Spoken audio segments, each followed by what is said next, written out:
Coach, it was a disappointing weekend. You managed to get 1 point out of these two games here at home, aside from the negative result. What do you want your team to improve upon for next weekend's game against Incarnate Word? We always knew it'd be a tough weekend. You take the two teams right now. Seattle, who obviously already clinched the championship. San Jose State, who made it to the final last 2 years running. We knew it was going to be a tough battle, and both games were incredibly close. So I think that shows, we are the type of team that want to be competing for championships. This game comes down to a penalty. Seattle I have a tremendous amount of respect for, deservedly over the last 5 years that I've been in the conference. They've been, in my opinion, the benchmark team, and we've always fought them close. Today's game was a hard battle. I thought tactically the boys did a tremendous job. There was a 20-minute spell before the penalty. That was our time. We were on top. We were doing well. If we'd have got the goal there, it would have been different. But credit to them. They fought through that, and the penalty was probably a deserved win for them. It seemed that you guys, during that 20-minute spell, you guys had controlled the midfield and even had some created chances in the final third. Do you think if you had brought on Edwards a little bit earlier in the second half, could that have worked in your favor? We did create chances. I thought we were on top. The boys have controlled the game. Right now we've got to be very careful with bringing a player back who's been injured, especially the type of muscle injury that it's been. So time is the biggest factor. You don't want to bring him on too early and then have him, re-injure it. So we managed that perfectly well. He had a couple of chances. That was fine. It gave us a lift.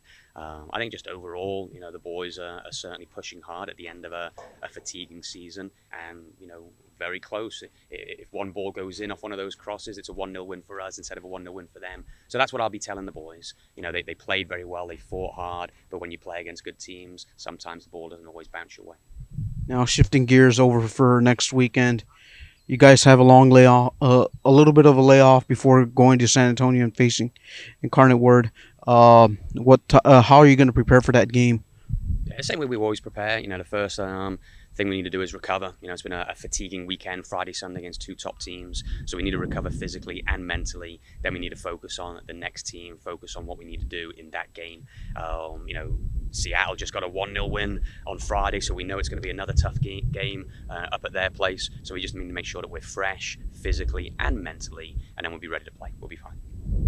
So today was senior day, and the pregame, showing off the seniors.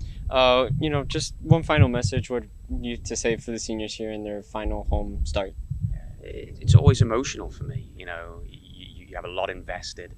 I spend not just 4 years, but you easily have a couple of years prior to that you're recruiting them and you're building relationships. So to see them walk onto this pitch for their last time, it is emotional, because my mind goes back to all the things that they've achieved over the last 4 years. And they've been tremendous. I can't speak more highly, of the seniors this year. As always, they come to a program that believes in them, that develops them, and they buy into that. They're a big part of driving this team forward. So I got tremendous gratitude for everything they've done, and you always want to send them off with a win. It wasn't to be that way today, but they fight hard. They represent this program and this university, in an exceptional way, and I'm very proud of them.